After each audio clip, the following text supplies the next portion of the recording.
우리가 읽은 본문 말씀을 가지고 하늘의 부르심, 땅에서의 삶, 땅에서의 삶이란 제목으로 함께 말씀을 나누고 은혜 받는 시간 되기를 원합니다. 오늘 본문에서 말하는 한 도시가 나오죠. 그 도시는 에베소서입니다. 에베소라는 장소죠. 그리고 사도 바울이 에베소를 사랑했기 때문에 에베소에서 하나님의 말씀을 믿었던 하나님의 백성들에게 편지한 내용이 에베소서입니다. 이 에베소는 단순한 고대 도시가 아니죠. 아마 로마 식민지 가운데 가장 중요한 식민지가 아니라 거의 로마 도시 취급받았던 그런 도시 가운데 하나입니다. 그리고 이 에베소는 거대한 힘들이 충돌하고 있는 영적인 전쟁터라 불려도 전혀 무방한 그런 도시라고 말할 수 있습니다. 그 예를 들자면 그런 거죠. 에베소 도시 한 복판에는 아르테미스 여신을 섬기는 신전이 거대한 산처럼 버티고 서 있죠. 그래서 에베소에 들어오는 모든 배들은 무엇을 먼저 보냐면 아르테미스 신전을 먼저 볼 수밖에 없습니다. 그리고 당시 고대 세계관의 사람들은 이런 여신, 이 신들이 우주의 운명을 쥐고 있다고 믿었죠. 그리고 특별히 이 고대 세계관에선 지역신의 개념이거든요. 우리나라도 마찬가지로 산에는 산신, 그죠? 바다에는 용왕, 하늘에는 옥황상제 이렇게 나눠져 있어요. 분할 통치처럼. 그래서 에베소 지역에도 에베소를 관할하는 그 신의 이름이 뭐냐면 아르테미스 여신이에요. 그렇기 때문에 에베소 사람들은 이 여신이 자기의 운명을 쥐고 있다라고 당연히 믿으며 자라고 성장했다고 이렇게 볼 수 있는 거죠. 또한 그래서 사람들은 저마다 자신의 불운 이런 것들을 피하기 위해서 요새 생각하면 되게 우습지만 몸에 부적 같은 걸 붙이고 다니는 게 아주 일상화된 그런 시대에 살고 있었습니다. 그리고 주문도 외우고 액땜을 하기 위해서 그리고 배를 타고 나가기 전에 반드시 여신에게 제사를 드리고 이게 아주 일상화된 에베소 사람들의 생각입니다. 그리고 당연히 이 에베소는 로마의 통치하에 있었기 때문에 항구에는 로마 황제의 권력을 상징하는 깃발들이 휘날리고 있었던 거죠. 그래서 이 로마 식민 상태, 로마 통치하에 있는 에베소란 도시는 황제가 곧 주. 우리는 주 그러면 당연히 예수님이 떠올라요, 그죠? 그런데 로마 시대 주는 누구냐면 카이사르.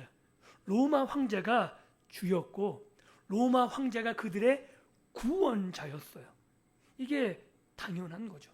그래서 이 로마 황제가 우리의 주고 로마 황제가 우리의 구원자다.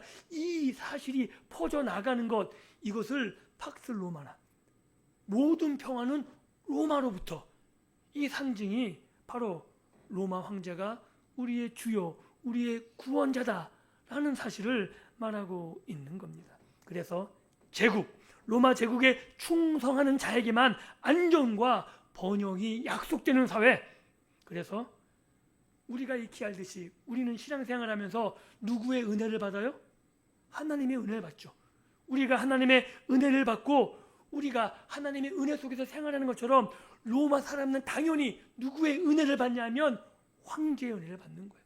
황제의 은혜를 받는다는 것이 황제의 보호 아래 있는 것이고 그 황제의 보호 아래 번영하는 것이 지극히 당연하다고 생각하던 사회가 에베소 사회였다는 거죠. 이 거대한 힘의 구조 속에서 한 개인은 굉장히 무력한 존재입니다. 아르테미스의 비위를 맞추지 않으면 재앙 때문에 내게 닥칠 재앙 때문에 벌벌 떠는 거예요. 그래서 시간이 급박해서 제사를 못 드리고 출발하면 항해 내내 그들은 두려움 속에 떨어야 돼요. 이 여신이 화가 나서 우리에게 폭풍우를 내리면 어떡하나. 이게 그 당시에 세계관이었다는 거죠. 그리고 또한 로마 권력, 자신의 입지를 보장하는 그 로마의 권력지들에게 줄을 제대로 서지 않으면 언제 해를 당할지 모르는 그러한 상황에 놓여 있는 것이 에베소 사람들의 실제 모습이죠. 그러면 생각해 보죠. 오늘 우리라고 다를까요?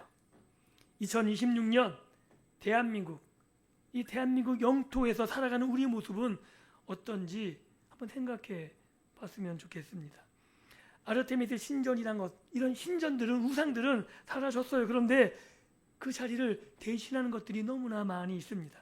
자본이라는 것, 성공이라는 것, 번영이라는 것, 이런 것들이 우리의 우상으로 자리 잡은 지는 오래입니다. 그리고 우리가 알 수 없는 미래에 대한 불안 때문에 우리는 끊임없이 물질을 축적하려고 그러고 권력에 줄을 대서 내 안전을 조금이라도 보장받고 싶은 것, 이러한 인간의 본연의 모습은 전혀 바뀌지 않았다는 거죠.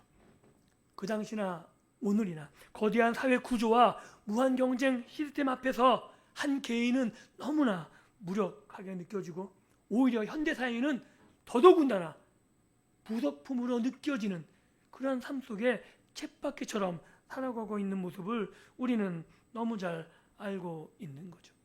그래서 사람들은 누군가가 나에게 도움을 주기를, 내가 누구의 도움 아래, 누구의 보호 아래 안정과 번영을 이루기를 끊임없이 갈망하며 살아갑니다. 이게 그 에베소의 모습과 오늘 우리들의 모습과 전혀 다르지 않는다는 거죠. 그런 상황에 바울이란 한 사람이, 그것도 감옥에 있는 사도가 펜을 들고 편지를 시작하죠.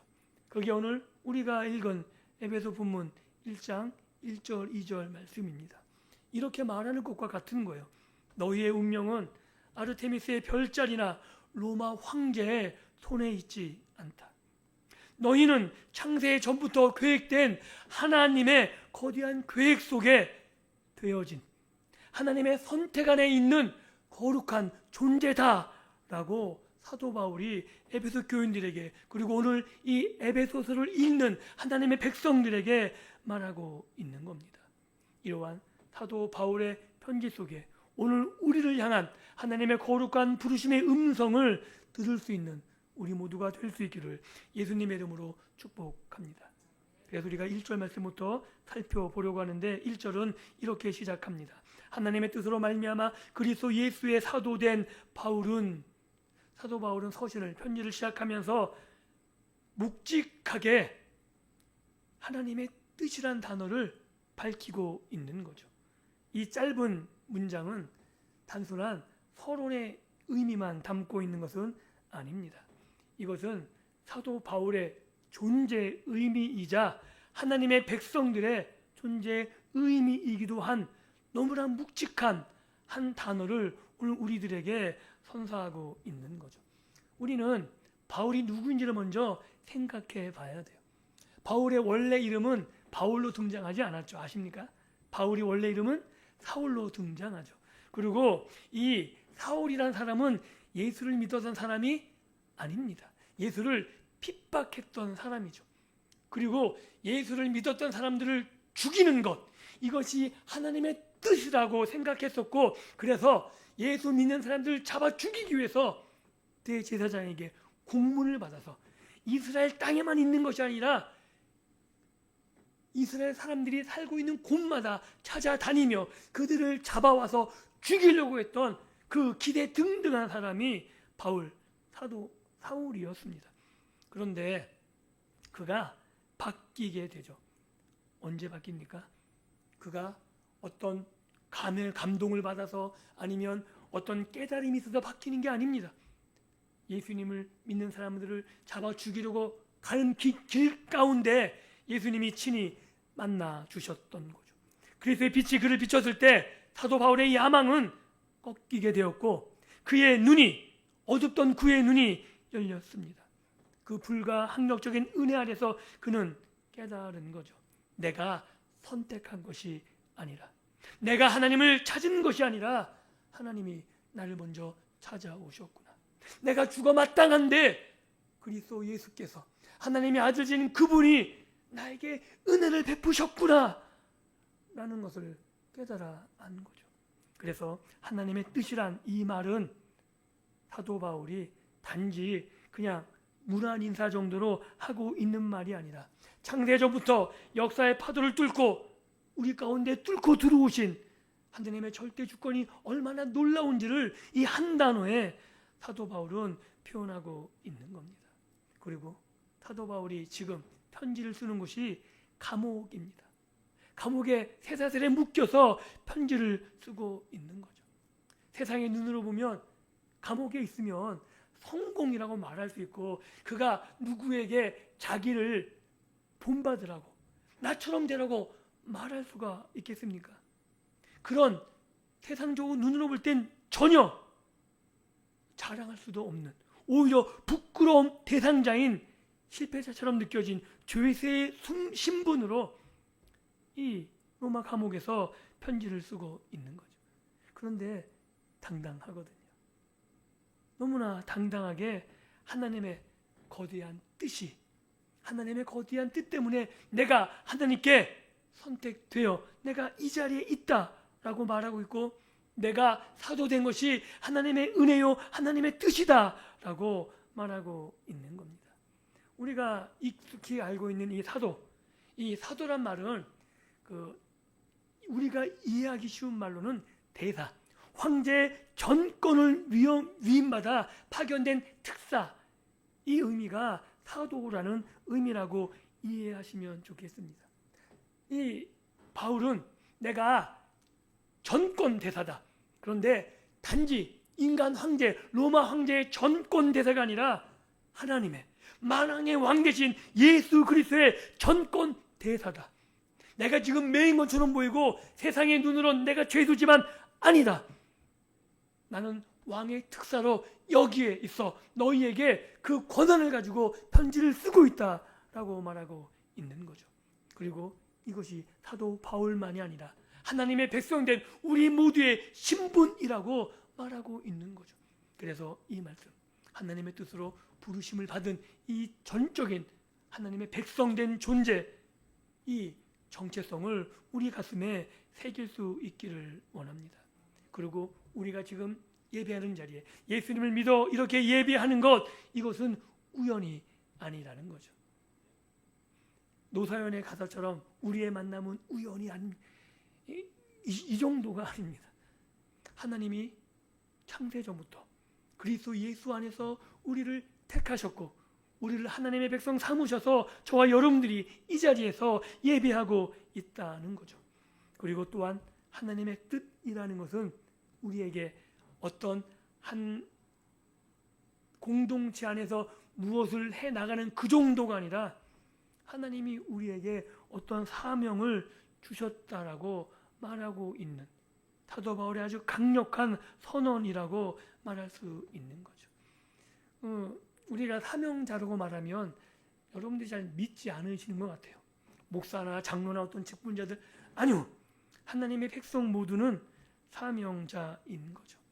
하나님이 우리를 부르신 것은 단지 우리에게 은혜를 베푸신 것 이상으로 우리를 통해 하나님 나라를 세워가기를 원하시는 원대한 뜻이 있다는 거죠. 그래서 저와 여러분들을 부르셔서 왕의 전권을 맡은 특사로 우리를 파견하기를 원하신다는 거예요. 이런 사실을 깨닫고 당당하셨으면 좋겠습니다. 세상에 당당하게 이 땅에 하나님의 특사로 왕의 뜻을 선포하는, 여러분 아시잖아요. 드라마 같은 거 보게 되면 왕의 대사, 왕의 파견돼서 왕의 선언을 읽는 그 사람 앞에는 모두가 와서 무릎 꿇어야 돼요. 안 그러면 어떻게 돼요? 반역자로 처단받아요. 그래서 왕의 말을 전하는 그 특사 대사는 왕과 똑같은 신분이 되는 거거든요. 그 순간은 우리에게 그 일을 맡기셨다라고 말하고 있는 겁니다. 그래서 우리는 그 신분으로 이 땅에 파송받아 하나님의 뜻을 전하는 그러한 하나님의 특사임을 늘 기억하셨으면 좋겠습니다. 그리고 사도 바울은 계속해서 말하고 있죠. 에베소에 있는 성도들과 그리스도 예수 안에 있는 신실한 자들에게 편지한다 그럽니다.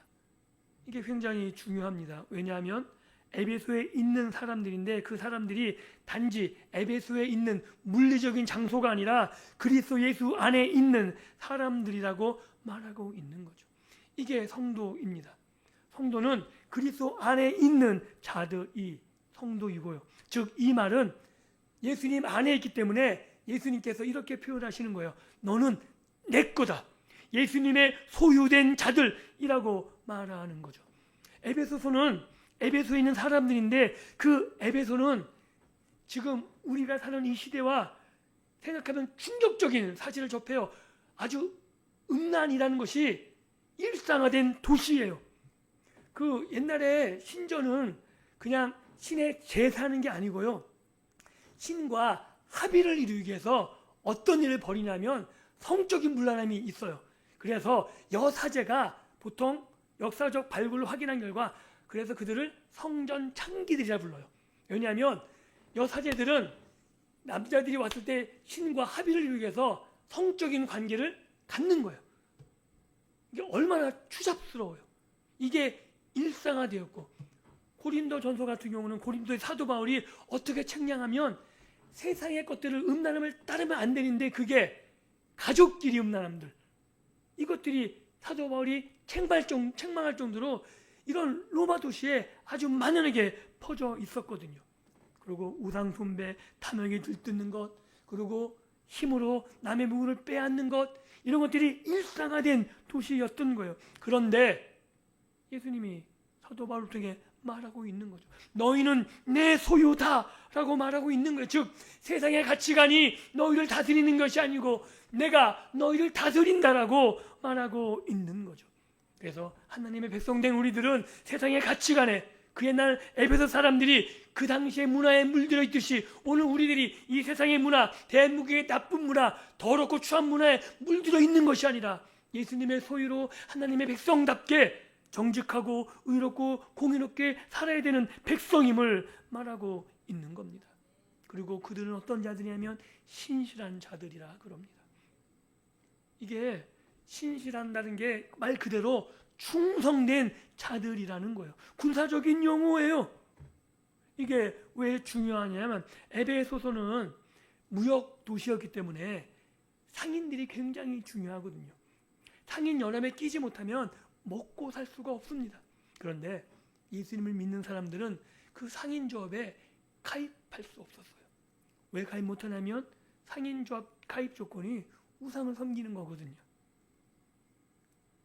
우상 앞에 절해야지만 그 자신들의 모든 권리를 보호받는다 생각해서 늘 상인에서 뭘 하면 우상이 나오게 되고 제사가 나오게 되고 이런 것들이에요. 그런데 예수를 믿게 되면 그런 모든 것들과 절연하게 되는 거죠. 바보처럼 손해를 감수하고 그 상인연합에 들어가지 않고 자신의 생계를 꾸려가야 했던 사람들.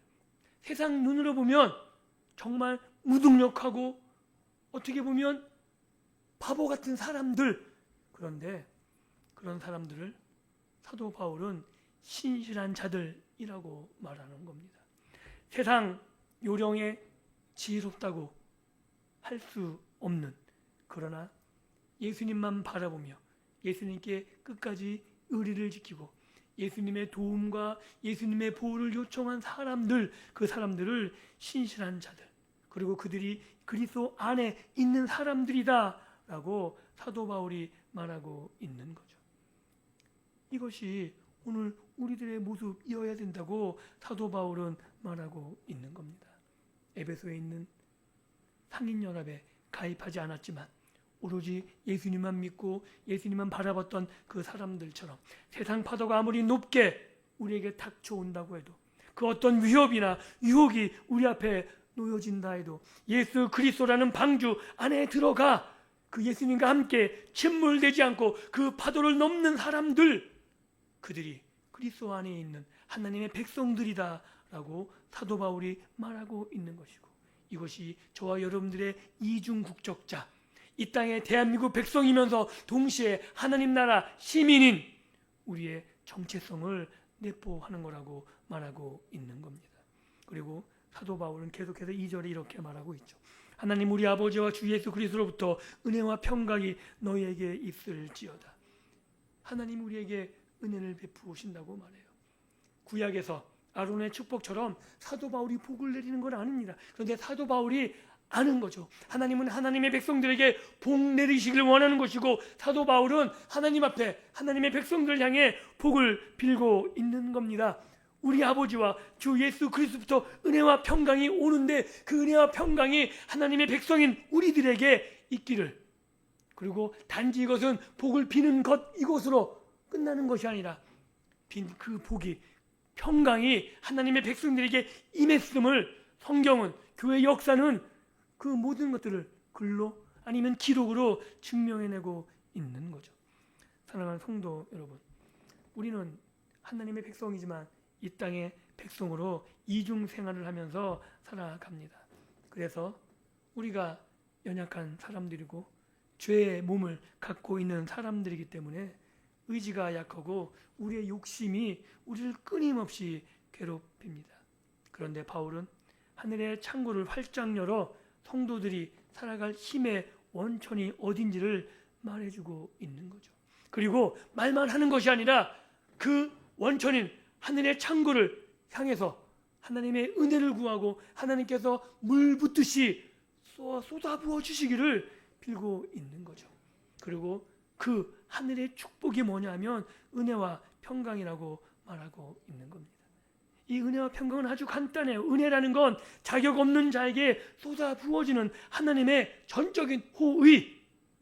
우리가 아무것도 자격이 없는데, 우리가 뭘 달라고 요구할 것이 없는데 오로지 하나님께서 거저 주시는 바 은혜를 말하고 있는 것이고요. 평강이라는 것은 단순한 평화가 아니라 깨어졌는데, 이미 조각났는데 하나씩 맞춰져서 다시 제자리를 찾아갔을 때 원래의 상태로 조화롭게 이루어지는 완전한 평화의 상태, 샬롬을 평강이라고 말하고 있는 겁니다.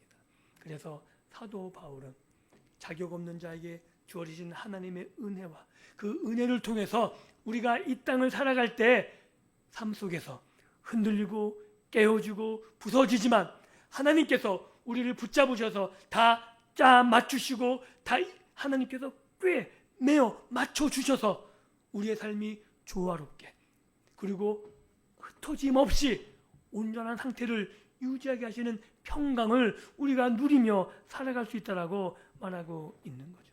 그리고 이 은혜와 평강은 세상의 성공이나 우리가 노력해서 번 통장 잔고에서 오는 것이 아니라 오직 우리 하나님 아버지, 우리 구주 예수 그리스도로부터 온다는 사실을 우리가 분명하게 알기를 원하고 있는 겁니다. 이제 말씀을 맺습니다.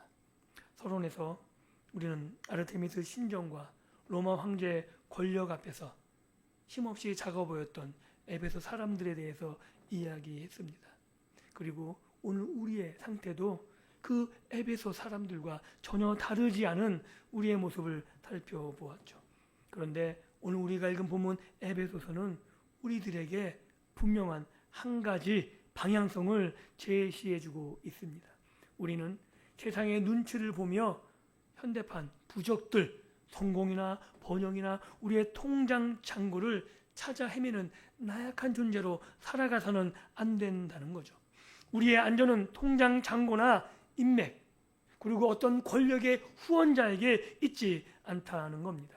우리의 안전은 다시 한번 강조하듯이 하나님의 뜻 안에 있습니다.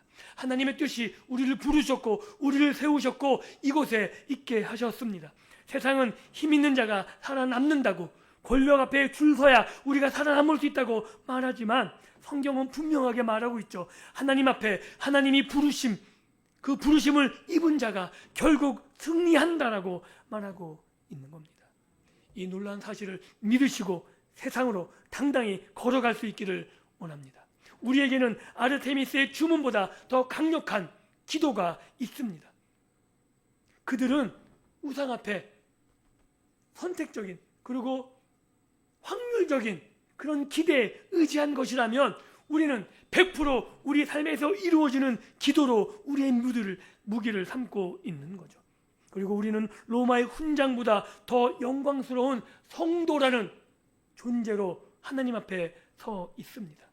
그렇기 때문에 우리는 하나님 앞에 당당하게 나아갈 수 있는 거죠.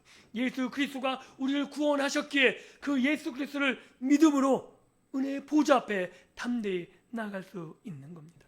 그래서 세상이 주는 조건부 평화를 누리는 긴장감 속에서 그 하나를 받으려고 아웅다웅 쌓아가는 그런 자가 아니라 하나님 하늘 아버지께서 오늘 우리 예수 그리스도 안에서 주시는 절대적인 평강, 세상이 줄 수 없는 풍요로움, 이 모든 것들을 누리시며 이 세상에 빼앗기지 않는 그 삶을 나타내 보여주시기를 예수님의 이름으로 부탁합니다. 그래서 이 거대한 에베소와 같은 힘의 도시 한복파 안에서 하늘의 시민권을 가진 자가 얼마나 당당하고 아름답게 살아갈 수 있는지 증명하셨으면 좋겠습니다. 세상 사람들은 억지로 웃지만 우리는 예수님 때문에 진정한 기쁨으로 웃을 수 있는 존재들입니다. 세상은 빼앗다 못해 우리의 목숨을 빼앗는 것을 마지막으로 위협하지만 우리는 그 목숨마저도 아깝지 않은 자들. 왜냐하면 예수 그리스도 안에서 우리를 부르신 그 부름의 소망을 가지고 나갈 수 있기 때문입니다. 그래서 이 세상에 흔들리는 유혹과 시험 앞에 굴복하지 마시고 예수 그리스도 안에서 우리에게 주어진 하나님의 은혜와 평강을 누리며 여러분들을 만나는 모든 사람 앞에서 하나님의 살아계심과 하나님의 역사하심을 증명하며 살아갈 수 있는 믿음의 복된 삶이 되시기를 예수 그리스도 이름으로 축복합니다. 기도